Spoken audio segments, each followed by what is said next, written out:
ছেলেটি লাস্ট একটা কথা বলেছিল, যে রয়েছে ও আমাকে মেরে দিল। ওদের যে বাথরুমটা ছিল, বাথরুমটা খুব স্যাঁতস্যাঁতে থাকতো, শ্যাওলা পড়ে যেত, শোকাতো না।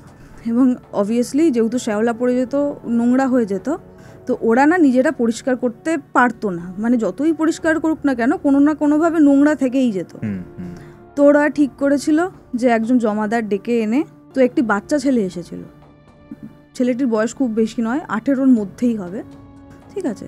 সে এসেছে, কাজ করছে সে দিনের বেলা, এমন নয় যে রাত্রিবেলা, দিনের বেলা সে কাজ করছে। সৌরভের মা সম্ভবত ঘরেই ছিল, সৌরভও ঘরে ছিল। সেই সময় খুব জোরে একটা ধূপ বা ধপ করে একটা আওয়াজ হয়। এবার ওর মা ভেবেছে কি, যেহেতু খুব পিছল, নিশ্চয়ই ছেলেটা আছাড় টাছাড় খেয়েছে, পড়ে গেছে। কী রে বাবু, কী হলো তোর? তিনি ছুটে গেছেন। তিনি গিয়ে দেখছেন ওই যে কুয়োটা, ওর যে রেলিংটা হয়, ওটার মধ্যে মাথা লেগে ছেলেটা পড়ে রয়েছে, ঠিক আছে। উনি ভেবেছেন পিছলে পড়ে গেছে, মাথায় লেগেছে।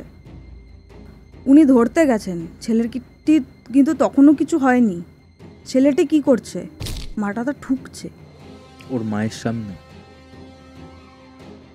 সামনে, মাথা ঠুকছে। উনি তো প্রথমে দেখছেন যে মাথাটা ঠুকে রয়েছে। উনি ছেলেটিকে ধরতে গেছে, ভেবেছে যে পা পিছলে পড়ে টড়ে গেছে, উনি ধরতে গেছেন, তখন ছেলেটা মাথাটা উঠিয়ে নিজেই ঠুকছে। মানে এমন নয় যে কেউ ওকে ফেলে দিয়েছে বা কেউ ফোর্স করছে, ও নিজে মাথা ঠুকছে। ওভাবে মাথা ঠুকে রক্ত বেরিয়ে সে ওরকমভাবে মাথা ঠুকে, মানে মনে হচ্ছে যে ও নিজের মধ্যে নেই ছেলেটি। ওইভাবে ও মাথা ঠুকে যাচ্ছে।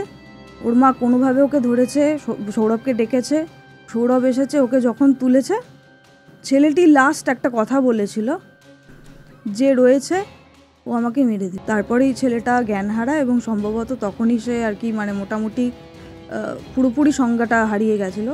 ছেলেটিও বাঁচে, পরপর দুটো মৃত্যু হলো।